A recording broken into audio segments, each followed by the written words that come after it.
تیروں سے زخمی کیا گیا، تلواروں سے چھید لگائے جاتے تھے، تلواروں سے زخمی کیا جاتا تھا۔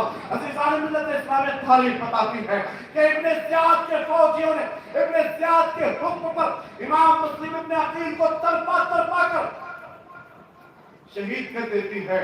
انا للہ و انا الیہ راجعون۔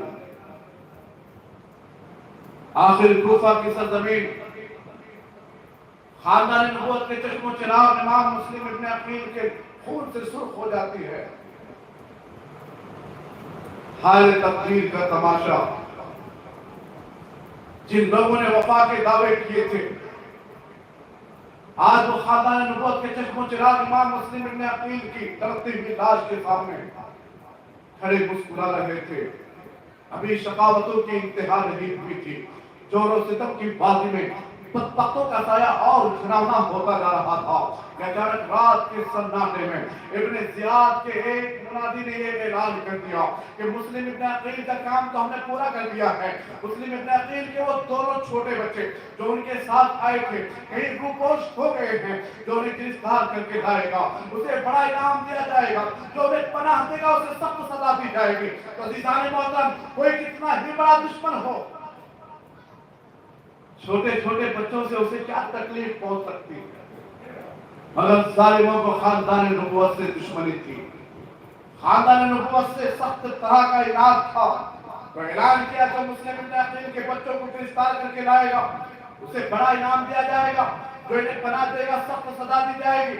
بچے جن میں سے ایک کا نام محمد ہے، ان کی عمر 8 سال کی ہے، دوسرے بچے کا نام ابراہیم ہے، ان کی عمر صرف 8 سال کی 6 سال کی ہے۔ یہ دونوں بچے کوفہ کے عاشق اہل بیت قاضی شریح کے گھر میں پناہ لیے ہوئے ہیں۔ جب حکومت کا یہ اعلان سنتے ہیں، قاضی شریح کے آنکھوں کے آگے دونوں بچوں کا دردناک انجام ناچنے لگتا ہے۔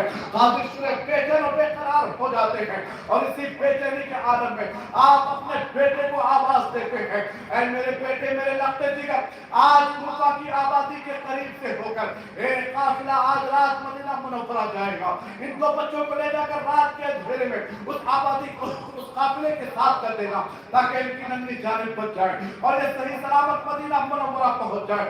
عزیزان ملت اسلامیہ تاریخ بتاتی ہے جب رات کا وقت آتا ہے، رات کا سناٹا چھا جاتا ہے، اب قاضی شریح نیند سے بیدار ہوتے ہیں، دونوں بچوں کو کچی نیند سے اٹھاتے ہیں، دونوں بچوں کا ماتھا چومتے ہیں، ان کو سینے سے لگاتے ہیں، اور دونوں بچوں کے آگے قاضی شریح پھوٹ پھوٹ کر رونے لگ جاتے ہیں۔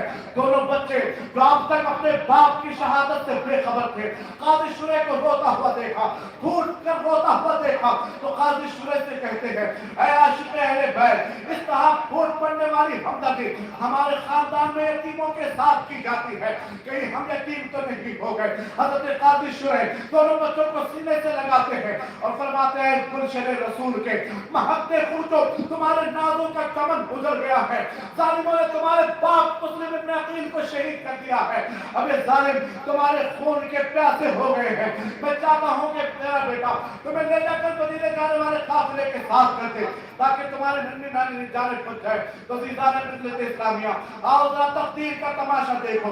ابھی چند دنوں پہلے ماں کی ممتا نے مدینے کی ٹھنڈی چھاؤں میں رخصت کیا تھا، اپنا ماں کا آنچل ہے کہ ہم چاہے تو وہ چھپا لے، نہ باپ کا دامن ہے کہ گھبرائے تو باپ کا دامن پکڑ لے۔ تو عزیزان محترم، کچی نیند سو کر اٹھنے والے کسے آواز دیتے، کون ان کا سہارا بنتا اور کون ان کے پلکوں سے آنسو پوچھتا؟ اب کوفہ کی سرزمین پر ایک قاضی شریح ہی ہے جو ان کا سہارا بنے ہوئے ہیں۔ قاضی شریح نے کہا، بیٹا لے جاؤ، جلدی لے جا کر مدینے جانے والے قافلے کے ساتھ دونوں بچوں کو کر دو۔ قاضی شریح کا بچہ، قاضی شریح کا بیٹا دونوں شہزادوں کو لے کر کوفہ کی شہر پناہ پہ پہنچ جاتا ہے۔